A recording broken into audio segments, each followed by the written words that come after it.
Tomorrow, I'm gonna hop on a train and I will meet my birth parents for the first time.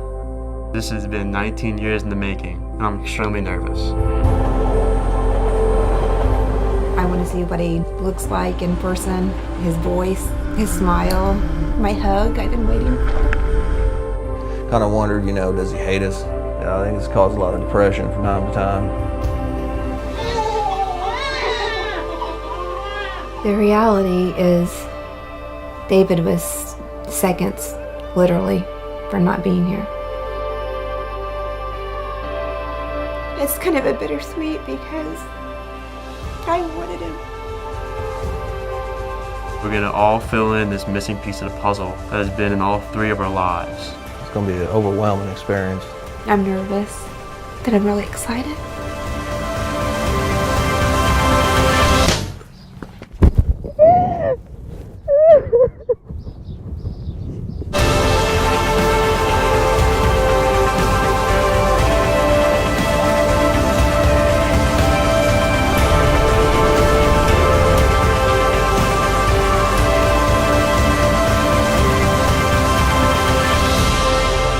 I don't want to live my life not ever knowing what might have been.